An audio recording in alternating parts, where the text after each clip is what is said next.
Well, again, when I went to do Star Wars, I went through a whole process of casting. Again, I saw just hundreds and hundreds and hundreds of people because, when you're doing a movie like this that doesn't have any established names in it, you're really looking for young, new, fresh people, and it's a very hard and arduous process. So, again, interviewing people very fast, bringing the people back that make an impression on you, eventually having them do readings for you, then going to the point of putting different people together in screen tests.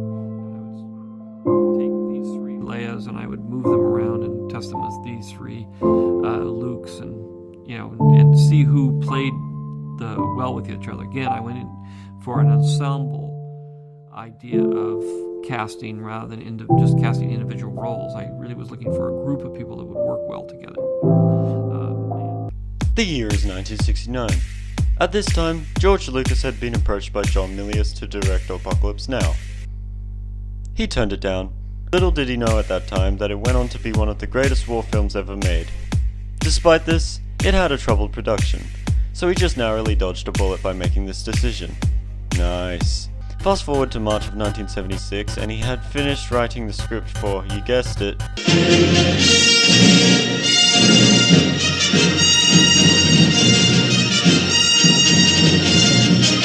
the film immediately becomes a hit, grossing $776 million in 1977. Adjusting for inflation? Oh yeah, boys. We've made a huge cultural phenomenon. This success inevitably gets the entire production team working on a sequel, but before that, in a vain attempt for marketing, they released what is considered one of the worst things to ever be made in Star Wars history. I'm of course talking about the Star Wars Holiday Special. And it was awful.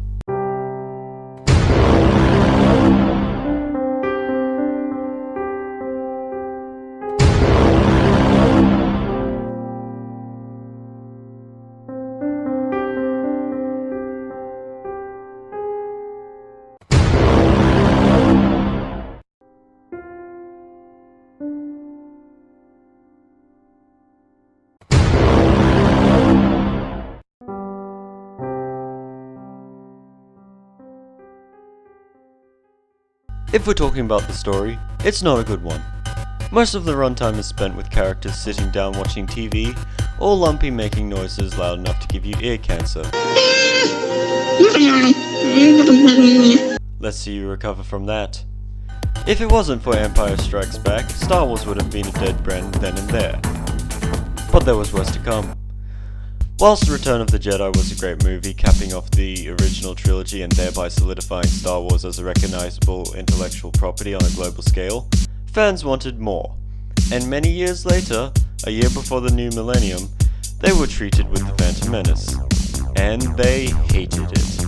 An overuse of exposition made the movie utterly banal to watch. I've been wondering, what are midichlorians? There was also an over-reliance on CGI, which is a common trend that happened throughout the entire prequel trilogy. Despite this, the politics, the technology, everything that had to do with world building was excellent. There was also dialogue and acting that would get memed into oblivion in the years to come. It's over, Anakin! I have the high ground!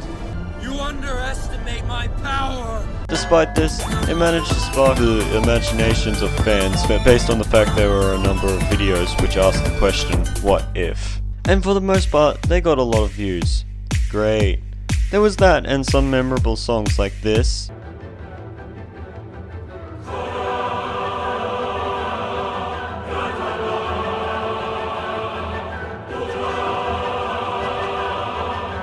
And an iconic villain to accompany it, who died in the first movie and was later brought back in the Clone Wars animated TV series. Jedi,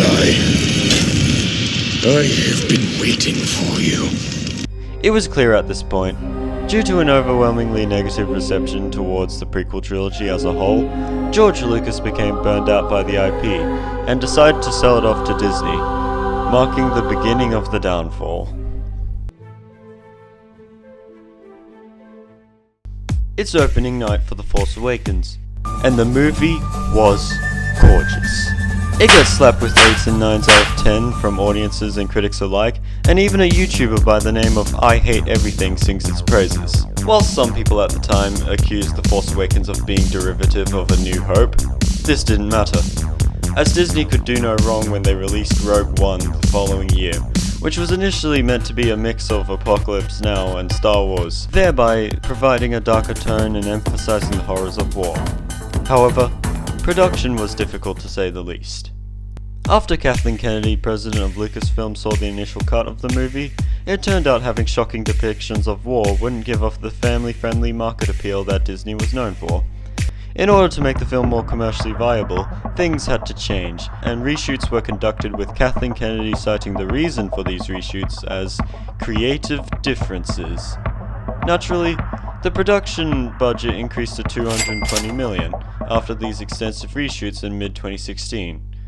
With a production budget this expensive, the movie needed to succeed, and fortunately for Disney, it did. As for the movie itself, well, it wasn't terrible, but it was ultimately forgettable. Couple in creepy CGI Tarkin and a de-aged Princess Leia, and the reception towards these creative choices were questionable at best. At least we were graced with this scene though.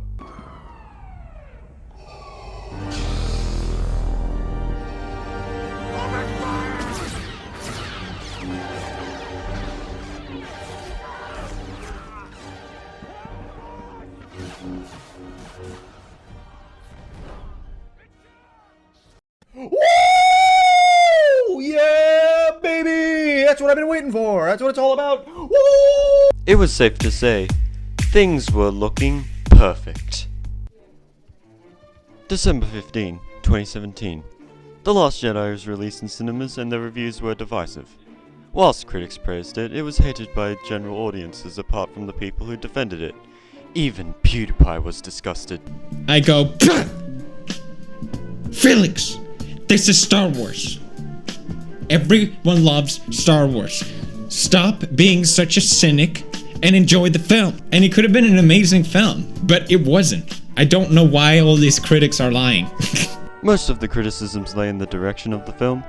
As it turned out, Rian Johnson had a desire to subvert expectations, except he didn't think about how these writing choices would affect the third installment of the sequel trilogy.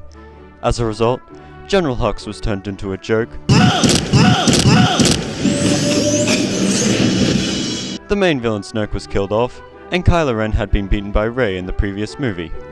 As for Captain Phasma, she had little development until she battled Finn and then was killed off, thus nixing the prospect for a satisfying conclusion to the entire sequel trilogy.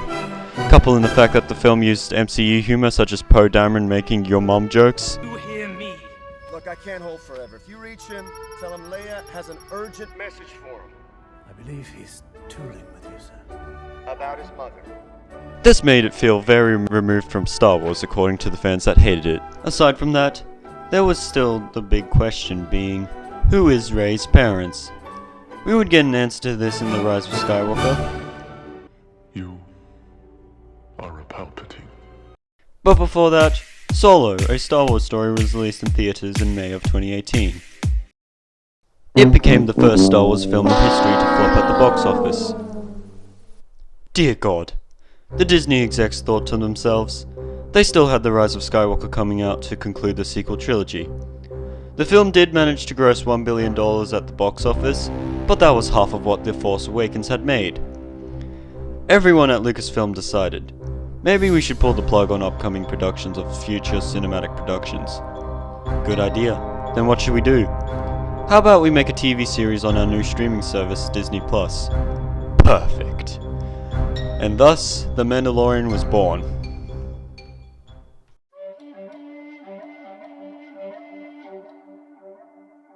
After countless hours of work, multiple directors for each episode, they had done it. Disney had finally made a Star Wars product that fans were interested in. It was a show that actually felt like Star Wars, and was marketed as a Disney Plus exclusive.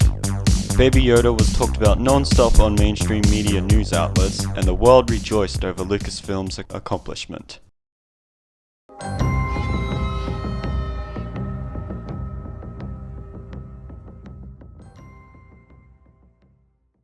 It's now September 16, 2020. After being stuck at home in lockdown, people wait with anticipation for the second season of The Mandalorian on October the 30th. But before that, fans were treated to weekly episodes of the final season of Star Wars The Clone Wars, and it was great. By successfully giving fans a satisfying conclusion to the show and linking it in with Star Wars Rebels, Bad Batch and the like, oh yeah, the animated front was looking euphoric.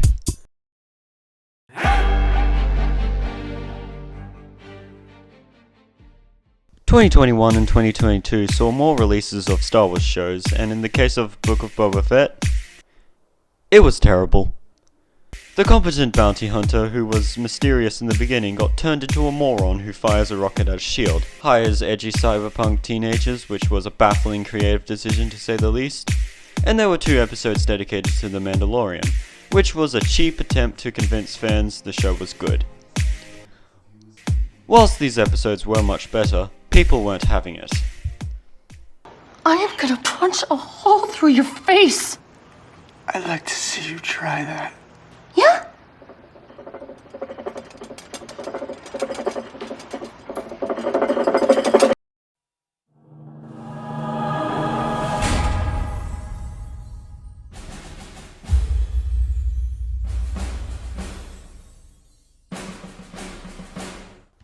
The Bad Batch was mediocre. There was also Star Wars Visions to satisfy fans of anime, but was inconsequential nonetheless. However, all of these weren't as exciting as Obi-Wan Kenobi.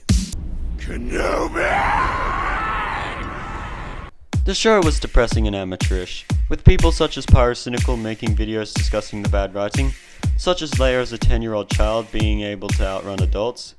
Moreover, she also has no character development and remains the same from episode 1 through till 6.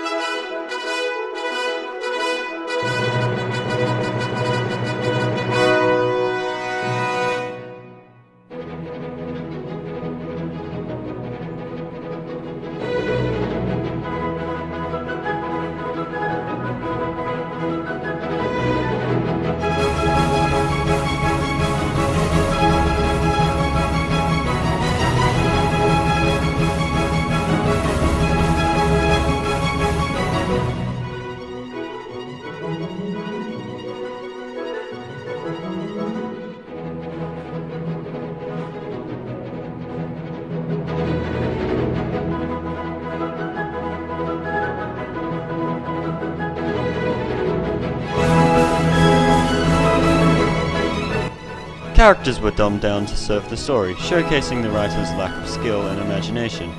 There was also the manufactured controversy. It seems that some of the fanbase from this influential fanbase have decided to attack Moses Ingram online and send her the most horrendous racist DMs. And I heard some of them this morning and it just broke my heart. Moses is a brilliant actor, she's a brilliant woman, and she's absolutely amazing in this series. She brings so much to the series, she brings so much to the franchise. And it just sickened me to my stomach to hear that this has been happening. I just want to say, as the leading actor in the series, as the executive producer on the series, that we stand with Moses, we love Moses. And if you're sending her bullying messages, you're no Star Wars fan in my mind. There's no place for racism in this world. And I totally stand with Moses. Despite this, the first episode still managed to be the 4th most popular thing of that week, with the show being the most watched Disney Plus show at the time. Unfortunately, the show was actually a bait and switch, with the beginning, middle and end centering around Reva. However, she was utterly insufferable, and Disney didn't help themselves when calling their fans racist for not liking the character, assuming that it was because of the amount of melanin in her skin, and not the fact that she was just a poorly written character. At this point, many fans were feeling jaded. Apart from success stories like Andor, which was smart, mature and complex, no one wanted it and therefore no one watched it. And the less said about The Mandalorian Season 3 the better. Star Wars had become a dead franchise. Tales of the Jedi tried and failed to tie up loose ends, and retcon what little continuity the franchise had left. And as for Ahsoka, whilst nowhere near as terrible as Book of Boba Fett, was still a slow-paced, by-the-numbers Disney show which featured Sabine Wren surviving a lightsaber stab, as did Reva. Twice. Basically giving a middle finger to Qui-Gon Jinn. It got so bad that Liam Neeson himself said Star Wars had spread itself too thin and diluted all of the storytelling potential the franchise still had. But the question on everyone's mind is, probably, was this all worth it? The bastardization of Luke Skywalker, the killing of Han Solo in The Force Awakens, the insults hurled at the fans for not wanting to watch poor quality shows, and Kathleen Kennedy turning Star Wars into a female-centric universe, with poorly written female characters who have zero personal weaknesses. Unless something doesn't change as of the recording of this video, Star Wars might stay dead forever.